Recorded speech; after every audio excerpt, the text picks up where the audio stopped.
In a small suburban high school, there was a girl who had just moved to town. She wasn't loud or flashy, she didn't have to be. Her name was Amara, and she carried herself with a quiet confidence that made people take notice.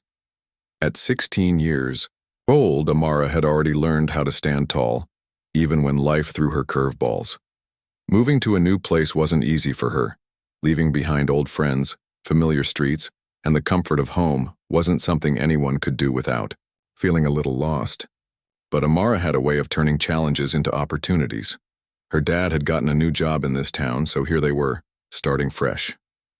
The first few days at her new school felt strange. Everything seemed different. The classrooms smelled like polished wood instead of chalk dust. The hallways buzzed with unfamiliar faces, and lunchtime became an awkward guessing game of where to sit. Still, Amara didn't let it get to her. She smiled warmly at anyone who caught her eye, cracked jokes during group projects, and quickly earned a reputation as someone you wanted around. People liked her. They noticed how she listened carefully when others spoke, nodding along like their words mattered. And maybe that's why they did. It wasn't long before Amara found herself making friends, one conversation at a time. Some kids admired her laid-back attitude, while others respected her sharp mind. Teachers appreciated her focus in class, and even the shyest students felt comfortable approaching her. Amara wasn't trying too hard. She was simply being herself. And somehow, that was enough. One sunny afternoon, as the bell rang, signaling lunchtime, Amara headed to the cafeteria with her backpack slung over one shoulder. Today was special because she'd brought her favorite meal from home. Inside her lunchbox was jollof rice, a vibrant red dish cooked with spices, tomatoes, and love. There were also golden slices of fried plantains and crispy pieces of chicken. Just thinking about it made her mouth water. This wasn't just food. It was a piece of her culture, a reminder of family dinners filled with laughter and stories. As she walked through the crowded cafeteria, balancing her tray, the smell of her homemade meal drifted through the air. People stopped mid-conversation to glance her way. Some looked curious, others intrigued. "What is that?" whispered a girl sitting nearby. Another student leaned closer, sniffing theatrically. "Smells good," he said, earning a chuckle from his friends. Amara smiled softly, ignoring the attention as best she could. She spotted an empty table near the window and made her way over. As she settled into her seat, she opened her container and took a moment to admire her work. The colors popped against the white plastic: fiery red rice, bright yellow plantains, and perfectly golden chicken. For a second, she forgot where she was. All she could think about was digging in. But not everyone shared her excitement. Across the room, a boy named Ryan watched her every move. He was tall, athletic, and popular, the kind of guy who commanded attention wherever he went. With his messy blonde hair, designer sneakers, and a smirk that never seemed to leave his face, Ryan ruled the school. He wasn't just part of the crowd, he was the crowd. Everyone wanted to be seen with him, and he thrived on that power. Ryan wasn't used to seeing anyone stand out in ways he couldn't control. So, when Amara walked in with her colorful meal, drawing eyes and whispers, something about it rubbed him the wrong way. Maybe it was the way people leaned in to catch a whiff of her food. Or maybe it was the confident way she carried herself, completely unfazed by the stares. Whatever it was, Ryan decided he didn't like it. With his usual swagger, he pushed away from his table and strode toward Amara, flanked by his usual crew of followers. Their footsteps echoed across the tiled floor, announcing their arrival before they even reached her. Amara glanced up briefly but didn't say anything. She recognized Ryan, of course, everyone did, but she wasn't intimidated. Instead, she focused on unpacking her lunch, arranging her utensils neatly beside her plate. "What is that?" Ryan asked loudly, his voice dripping with mockery. Heads turned as the cafeteria grew quieter. "Smells like a zoo in here." A few snickers erupted from his friends, followed by nervous giggles from other tables. Amara paused, her fork hovering mid-air. For a moment, the room seemed to hold its breath, waiting to see how she'd respond. Would she shrink under the weight of his words? Would she cry? Or worse, would she lash out? Instead, Amara met his gaze calmly. Her dark brown eyes locked onto his, steady and unflinching. Without raising her voice or losing her composure, she replied, "It's jollof rice. Ever heard of it?" The question caught Ryan off guard. He hadn't expected her to answer so directly or so coolly. His smirk faltered for a split second, but then he recovered, leaning in closer. "Nah, I don't eat monkey food," he shot back, his tone cutting through the silence like a knife. The cafeteria froze. Gasps rippled through the crowd, followed by hushed murmurs. Some students shifted uncomfortably in their seats while others exchanged wide-eyed glances. No one dared to speak. All eyes were on Amara, waiting for her reaction. For a heartbeat, it seemed like time stood still. Then, without missing a beat, Amara lifted her fork, speared a bite of rice, and said, "Evenly, good thing monkeys don't eat here." Her words hit like a thunderclap. The room exploded into whispers, and Ryan's smug expression crumbled. He stood there, stunned, as Amara continued eating as if nothing had happened. Around them, the cafeteria buzzed with shock and admiration. Someone muttered, "Wow, she really shut him down." Another added, "Did you see his face?" Ryan didn't know what to do. For once, he was speechless. And deep down, though he wouldn't admit it yet, he knew he'd crossed a line. The cafeteria was buzzing with energy, the kind that only comes from 100 teenagers trying to enjoy their lunch break. Laughter echoed off the walls, trays clattered against tables, and the smell of cafeteria food mingled with the aroma of homemade meals brought from home. But in that moment, all of it seemed to fade into the background. The room had become eerily quiet, save for the low murmur of whispers spreading like wildfire. Everyone's attention was fixed on one table, where a single comment had changed the entire atmosphere. Ryan stood there, frozen, his words hanging heavy in the air. "Nah, I don't eat monkey food," he'd said, loud enough for half the cafeteria to hear. It wasn't just the volume that made people stop, it was the cruelty behind it. His voice carried a sneer, a tone meant to cut deep, and it did. The insult landed like a punch, sharp and unexpected. For a moment, no one dared to breathe. Even Ryan's friends, who usually laughed at his jokes without hesitation, shifted uncomfortably. They glanced at each other, unsure whether to join in or stay silent. Amara didn't flinch. She didn't slam her tray down, storm out in tears, or shout back. Instead, she sat there calm and composed, as if she'd already anticipated this moment. Her eyes met Ryan's, steady and unshaken. There was no fear in her gaze, only a quiet strength that made him falter. Without raising her voice, she replied, coolly, "Good thing monkeys don't eat here." The retort hit like a slap. The cafeteria erupted into murmurs again, but this time they weren't laughing at Amara. They were marveling at her comeback. Some students grinned, impressed by her quick wit. Others looked at Ryan, waiting to see how he'd respond. He opened. His mouth closed it, then opened it again, but nothing came out. His usual confidence wavered, replaced by something else. Embarrassment? Anger? Maybe both. Whatever it was, it showed on his face, plain as day. For a few seconds, Ryan hesitated, searching for a way to regain control of the situation. Then, realizing he wasn't going to win this round, he muttered something under his breath and walked away, his friends trailing after him like shadows. As soon as he left, the tension in the room broke. Conversations resumed, but they weren't the same as before. Now, everyone was talking about what had just happened. At first, the reactions were mixed. Some students thought Amara had handled herself brilliantly. "Did you hear what she said?" one girl whispered excitedly to her friend. "Monkeys don't eat here, that was perfect." Another student nodded in agreement. "She didn't even blink. I would have been so mad, but she stayed totally chill." Others, however, weren't as supportive. A few kids shook their heads, muttering things like, "That's going to cause problems," or "She should have kept her head down." These comments weren't malicious. They were more cautious than cruel, but they reflected a deeper unease. In a school where certain cliques held power, standing up to someone like Ryan wasn't always seen as brave. Sometimes it was viewed as reckless.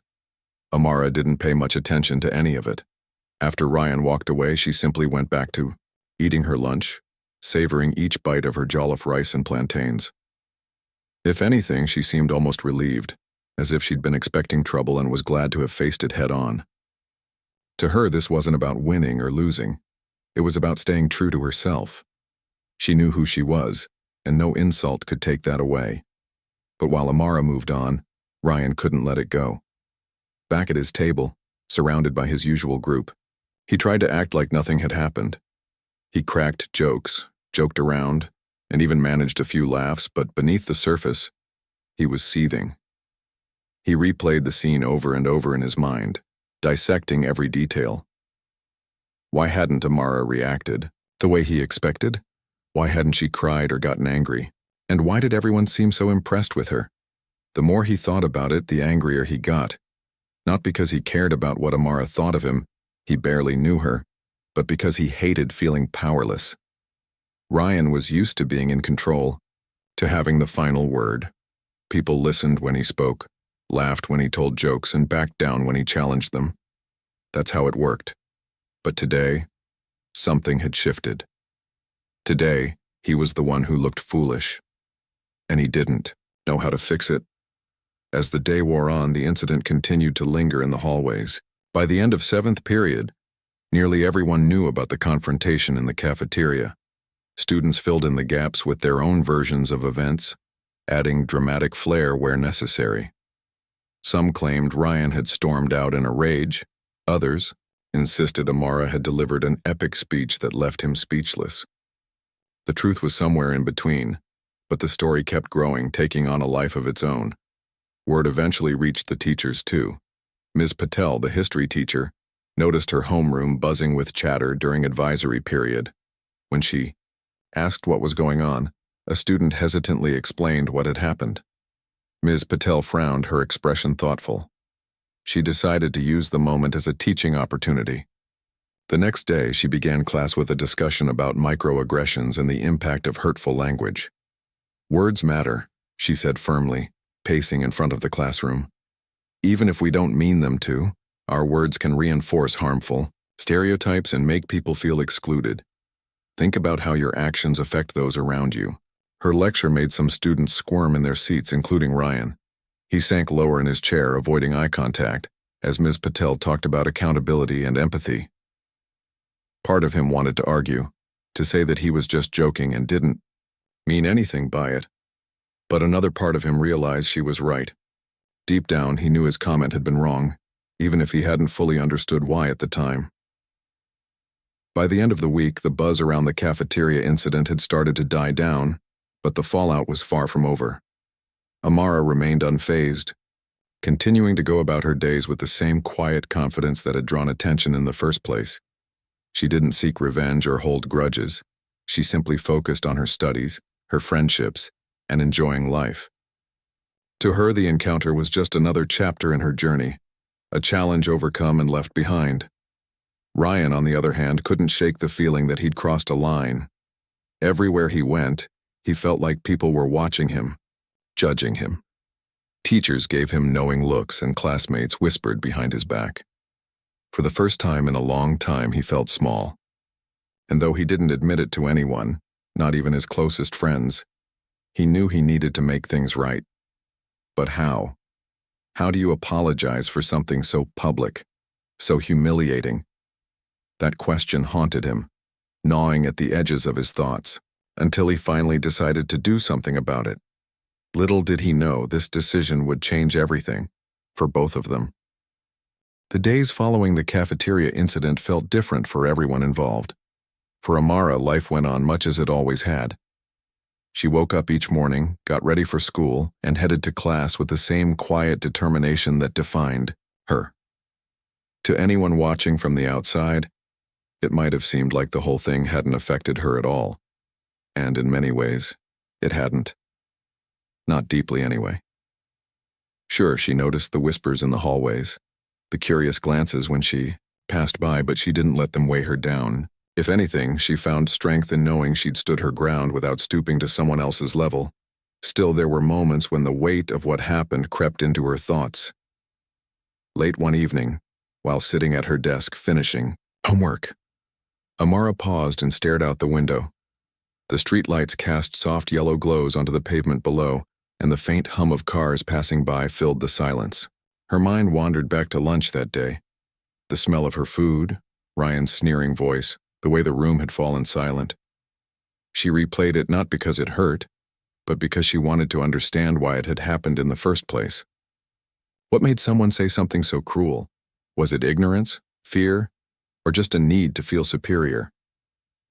Amara sighed, shaking her head slightly.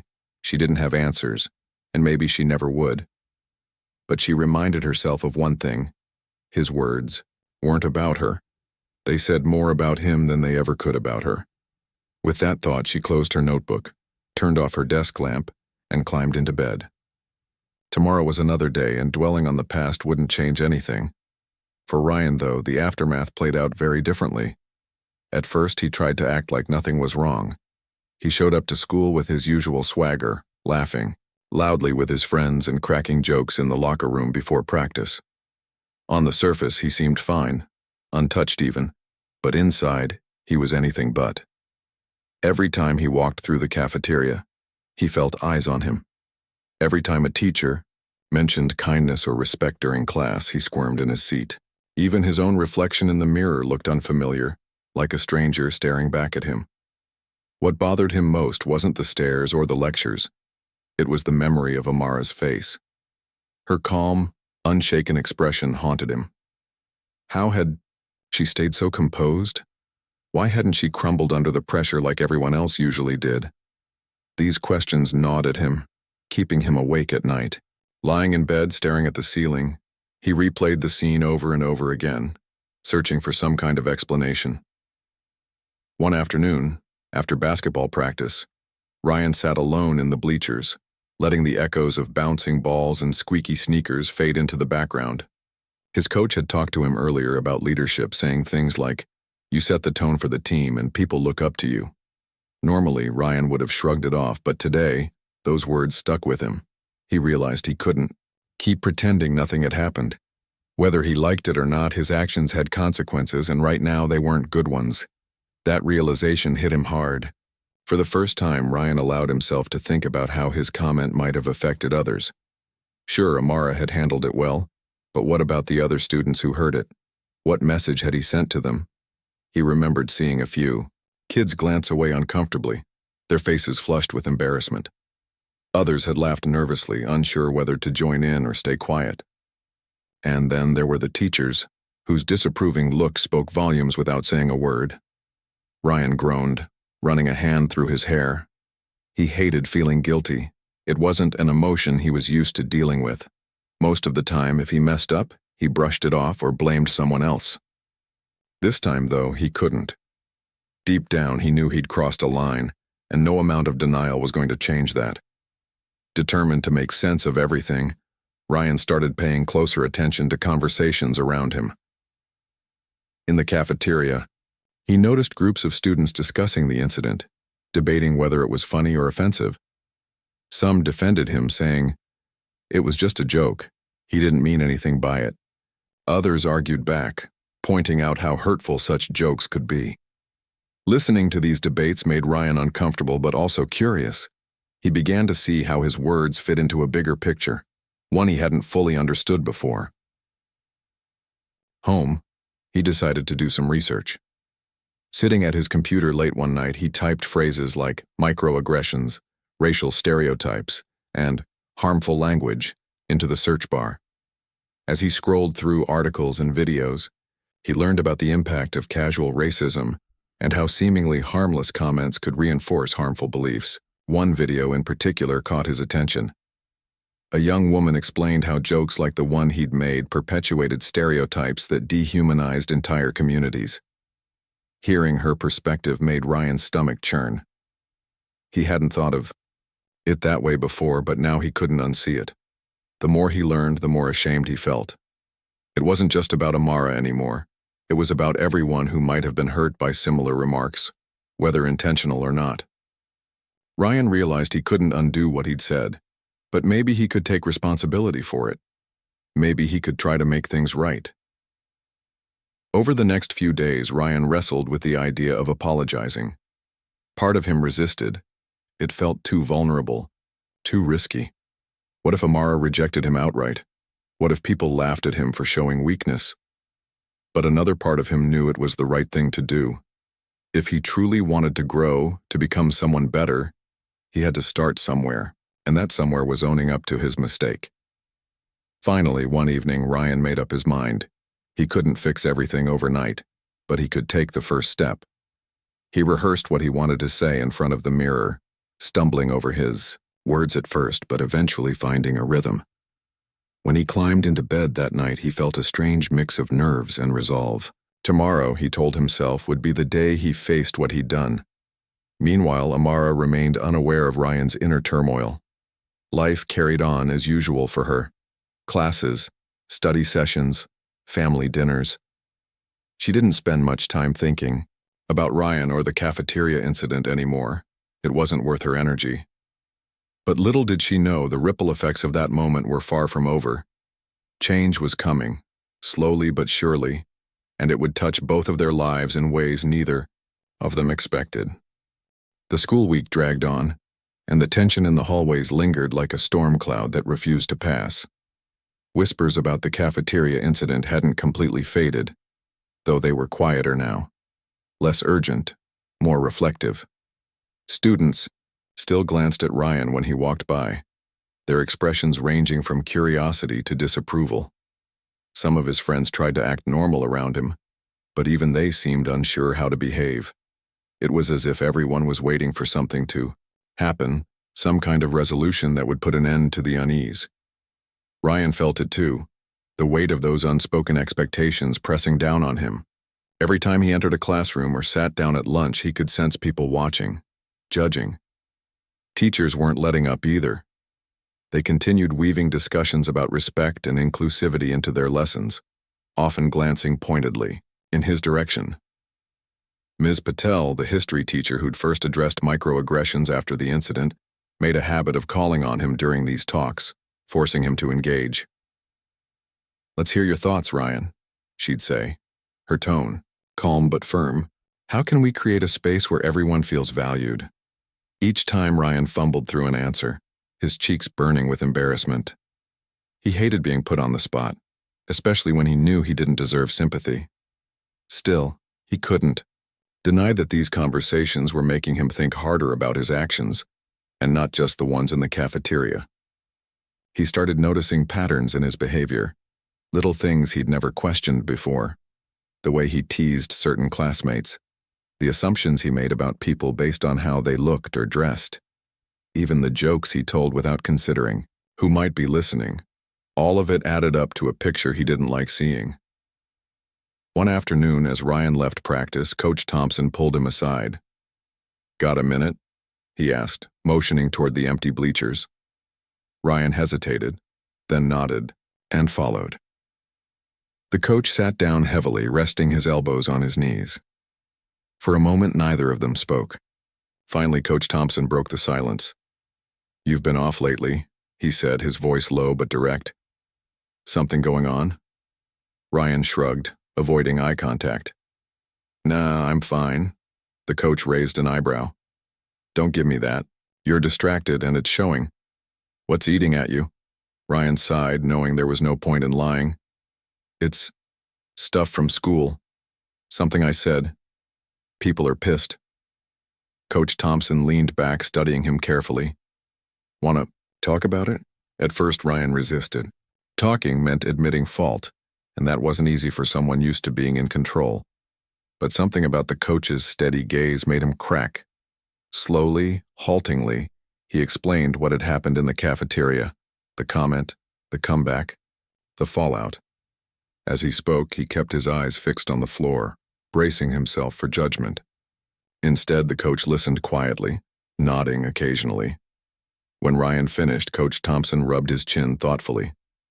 "Sounds like you've got two choices here," he said finally. "You can keep pretending it doesn't matter, or you can do something about it. Either way, it's on you." His words stuck with Ryan long after they parted ways. That night, lying in bed, Ryan replayed the conversation over and over. Was he really willing to let this hang over him indefinitely, or could he take responsibility and try to make amends? The idea scared him. It meant stepping outside his comfort zone, risking rejection. But deep down, he knew it was the only way forward. By Friday morning, word spread that the school administration had called Ryan into the principal's office. Rumors flew fast, fueled by speculation and gossip. Some students claimed someone had reported the cafeteria incident, while others whispered that Ryan was getting suspended. No one knew for sure, but the uncertainty only heightened the drama. In reality, the meeting wasn't as dramatic as the rumors suggested. Principal Carter, a tall, no-nonsense woman with a reputation for fairness, sat across from Ryan in her office, her expression unreadable. She began by asking him to explain what had happened, giving him space to tell his side of the story. Ryan hesitated at first, stumbling over his words, but eventually he laid it all out. The joke, the insult, the backlash. To his surprise, Principal Carter didn't yell or scold him. Instead, she listened intently, nodding occasionally. Wendy Yao, he finished. She leaned forward, her hands clasped on the desk. Do you understand why what you said was wrong? She asked gently but firmly. Ryan swallowed hard. Yeah. I mean, I didn't think about it at the time, but yeah, I get it now. It was messed up. Principal Carter nodded. Good. Recognizing that is the first step. Now here's the thing. You're in a position where your actions carry weight. Other students look up to you, whether you realize it or not. So what happens next is important. Are you willing to learn from this and do better? Ryan nodded quickly, relief washing over him. Yes, ma'am. I want to fix it. She gave him a small smile. Then start by thinking about how your words affect others. We'll work together to ensure this doesn't happen again. With that, the meeting ended, leaving Ryan with a mix of gratitude and determination. News of the meeting leaked almost immediately, adding another layer to the ongoing saga. Some students applauded Ryan for owning up to his mistake, while others remained skeptical, convinced he was only apologizing because he'd been caught. Amara, however, stayed largely unaware of the buzz. She focused on her studies, her friendships, and the upcoming science fair, which she was co-leading with a classmate. Life moved forward for her, steady and predictable. That changed one afternoon during study hall. Amara was sitting alone in the library, reviewing notes for an upcoming exam, when Ryan approached her. His presence startled her, not because she feared him, but because it was unexpected. He cleared his throat nervously, shifting from foot to foot. Hey, he said, his voice barely above a whisper. Can we talk? Amara looked up, surprised but composed. Sure, she replied, closing her notebook. What's up? Ryan hesitated, rubbing the back of his neck. Look, I wanted to say I'm sorry about what I said in the cafeteria. That was messed up, and I shouldn't have said it. Amara studied him carefully, searching for sincerity in his expression. After a moment, she nodded. Apology accepted, she said simply. Then, tilting her head slightly, she added, But do you even know why it was wrong? Caught off guard, Ryan faltered. I guess, because it was mean? It's more than that, Amara explained patiently. Your words reinforced harmful stereotypes about black people. Those kinds of jokes dehumanize us and perpetuate racism, even if you didn't mean it that way. Ryan felt his face flush with shame. I didn't think about it like that, he admitted. But I get it now, and I want to do better. Amara nodded again, her expression softening. That's a good start, she said. Just remember, it's not enough to apologize. You have to follow through. With that, she reopened her notebook and returned to her notes, signaling the end of the conversation. Ryan stood there for a moment, feeling both humbled and hopeful. He knew he had a long road ahead of him, but for the first time in weeks, he felt like he was moving in the right direction. The library was quiet, the kind of silence that made every sound feel louder. Pages turning, chairs creaking, even the faint hum of the air conditioner. Amara sat at a corner table near the window, sunlight streaming in and casting golden patterns across her notebook. She'd been reviewing chemistry notes for nearly an hour, trying to memorize formulas and equations ahead of the upcoming test. The peaceful atmosphere helped her focus, but it didn't last long. Ryan's arrival disrupted the calm. He walked in slowly, almost hesitantly, as if unsure whether he was welcome. His usual confident stride was gone, replaced by cautious steps. When he finally reached her table, he cleared his throat softly, drawing her attention. Amara glanced up, surprised to see him standing there. "Hey," Ryan began, his voice quieter than usual. "Can we talk?" Amara blinked, momentarily caught off guard. She hadn't expected this, not from him, not here. For a second she considered saying no, brushing him off with a polite excuse. But something about the way he looked, nervous, uncertain, made her pause. Instead, she closed her notebook and nodded. "Sure," she said simply. "What's up?" Ryan shifted uncomfortably, glancing around the room as if searching for the right words. Then, taking a deep breath, he blurted, Look, I'm sorry about what I said in the cafeteria. That was messed up and I shouldn't have said it." For a moment, neither of them spoke. Amara studied him carefully, her expression unreadable. She wasn't angry or hostile, just thoughtful, like she was weighing his sincerity. Finally, after what felt like forever, she nodded. "Apology accepted," she said evenly. Ryan exhaled, relief washing over him. But before he could say anything else, Amara added, "But do you even know why it was wrong?" Her question caught him off guard. He opened his mouth to respond, then stopped, realizing he didn't have a clear answer. "I guess because it was mean," he ventured hesitantly. Amara shook her head slightly, her tone calm but firm. "It's more than that," she explained. "Your words reinforced harmful stereotypes about black people. Those kinds of jokes dehumanize us and perpetuate racism, even if you didn't mean it that way." As she spoke, Ryan felt his cheeks burn with shame. He hadn't thought about it like that before. Sure, he knew his comment had been cruel, but hearing Amara break it down made him realize just how deep the damage went. It wasn't just about offending one person. It was about contributing to a larger problem, one he'd never fully understood, until now. "I didn't think about it like that," Ryan admitted, his voice barely above a whisper. "But I get it now, and I want to do better." Amara nodded again, her expression softening slightly. "That's a good start," she said. "Just remember, apologizing isn't enough. You have to follow through." With that, she reopened her notebook and returned to her notes, signaling that the conversation was over. Ryan stood there for a moment, feeling a mix of emotions, relief, gratitude, and a lingering sense of guilt. He wanted to say more, to thank her for listening, but he realized she'd already given him all the guidance he needed. So, with a small nod, he turned and walked away, leaving her to her studies. Over the next few weeks, Ryan threw himself into making changes, not just in his behavior, but in his mindset.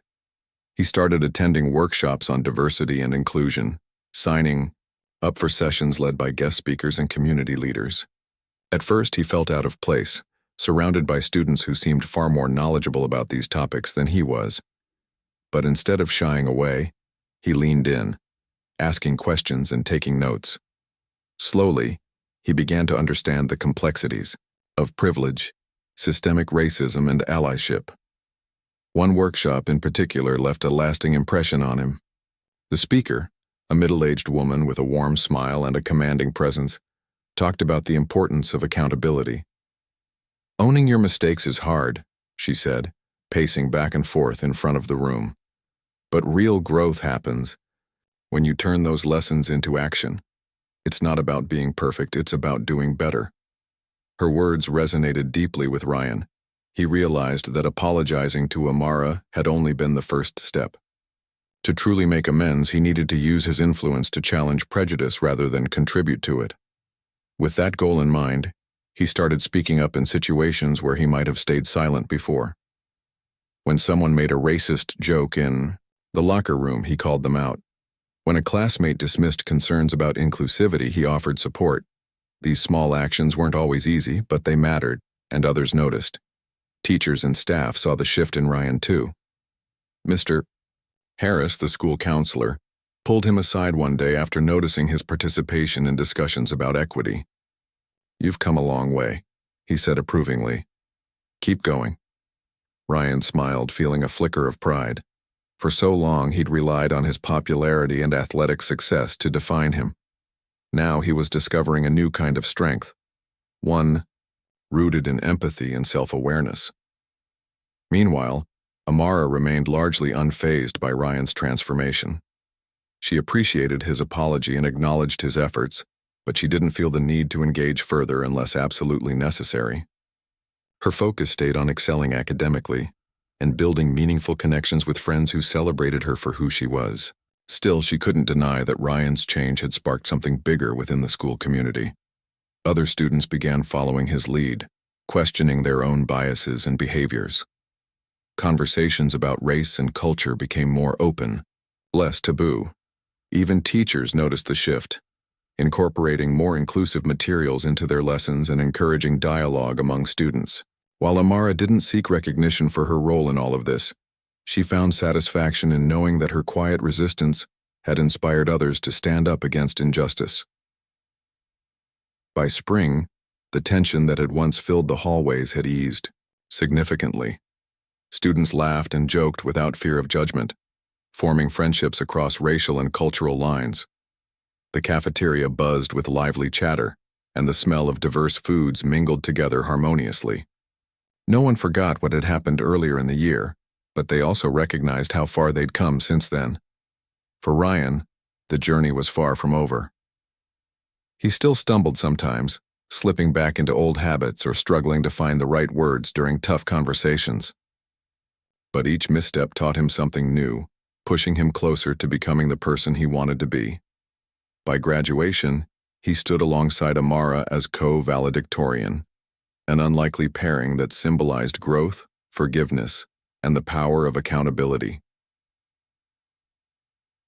In ITU, his speech, Ryan reflected on the challenges they'd faced as a class, acknowledging past mistakes and urging his peers to strive for empathy and understanding in all their interactions. Amara followed with a heartfelt reminder that courage often begins with standing firm in the face of adversity. Together, their words painted a picture of hope and resilience, leaving a lasting impact on everyone who listened. Though their paths diverged after high school, both carried the lessons of that pivotal moment with them forever. And in the years to come, whenever someone recounted the story of the cafeteria showdown, it served as a testament to the fact that even the smallest acts of resistance can spark profound change. Graduation day arrived with the kind of warmth that only late spring could bring. The sun hung high in the sky, casting a golden glow over the football field where rows of white chairs were neatly arranged. A light breeze carried the scent of freshly cut grass mingling with the excited chatter of students and their families. It was a day filled with anticipation, pride, and reflection, a moment to celebrate not just academic achievements but personal growth as well. Amara stood near the edge of the stage, adjusting her cap for the 100th time.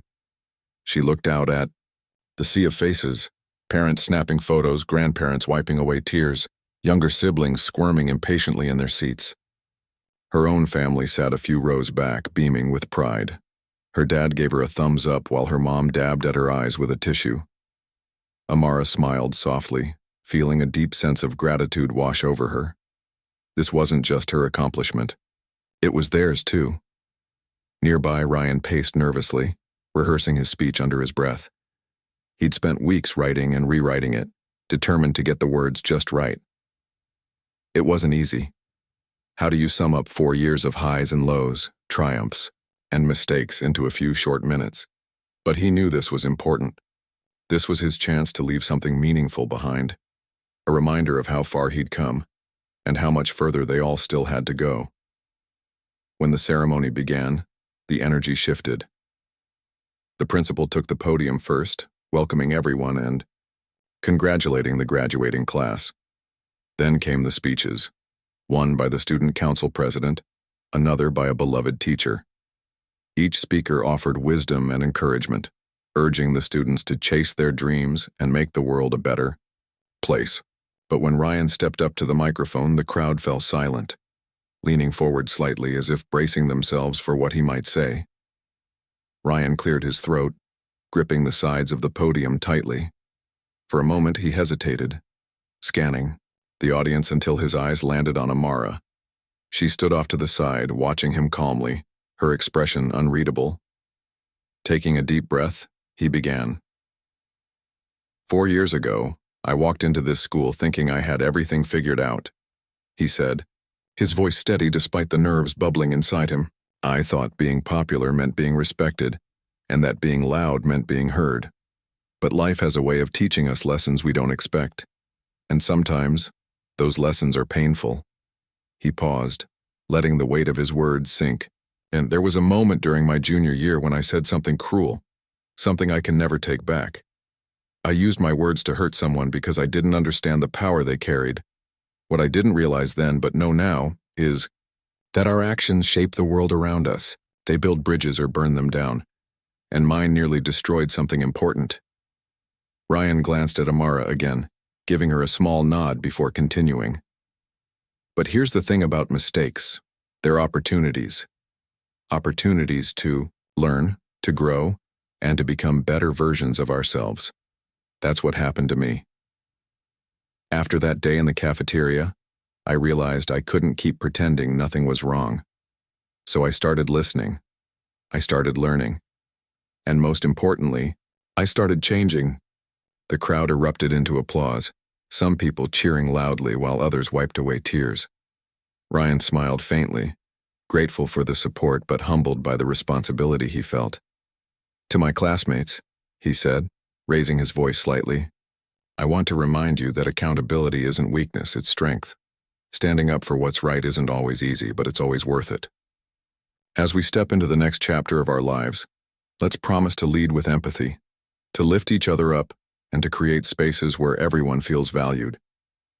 With that, he stepped away from the podium, the applause following him like a wave.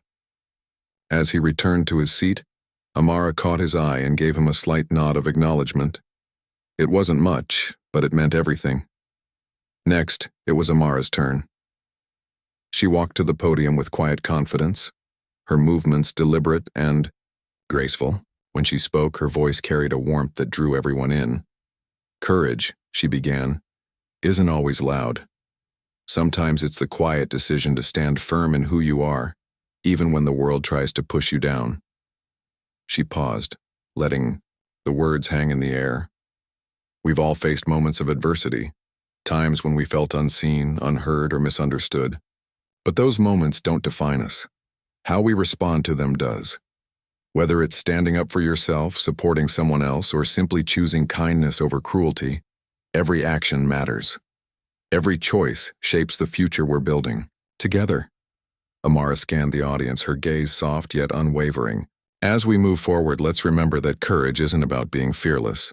It's about being afraid and doing it anyway. It's about finding your voice and using it, not just for yourself, but for others. Because when we stand together, there's no challenge we can't overcome. The crowd erupted once more, this time with a standing ovation. Amara smiled briefly before stepping away, joining the line of graduates waiting to receive their diplomas. As she crossed the stage, shaking hands with teachers and administrators, she felt a profound sense of closure. This wasn't just the end of high school. It was the beginning of something new. In the weeks that followed, the graduating class scattered across the country, pursuing different paths and chasing diverse dreams. Ryan enrolled in a local community college, planning to transfer to a university after 2 years. He joined a mentorship program aimed at fostering inclusivity and leadership among young men, eager to continue growing and giving back. Though he occasionally stumbled, he reminded himself of the lessons he'd learned. That change is possible, and accountability is a lifelong commitment. Amara, meanwhile, headed to a prestigious university on a full scholarship, ready to tackle new challenges and explore new opportunities. She kept in touch with a few close friends from high school, sharing updates and celebrating milestones. While she rarely thought about Ryan anymore, she appreciated the role he'd played in sparking broader conversations about respect and understanding within the school community. Years later, alumni events brought them together again. By then, Both had grown in ways neither could have imagined. Ryan worked as a counselor, helping at-risk youth navigate their own struggles. Amara became an advocate for cultural diversity in education, traveling the world to share her story and inspire others. Though their lives remained largely separate, they shared a bond forged through resilience and redemption. Whenever someone asked about high school, Amara would smile knowingly and say, "It wasn't perfect, but it taught me the value of staying true to myself." Ryan, on the other hand, often reflected on how one moment of recklessness had set him on a path toward becoming a better person. Their story served as a reminder that even in our darkest moments, there's always room for growth and that sometimes the smallest acts of resistance can spark the greatest change.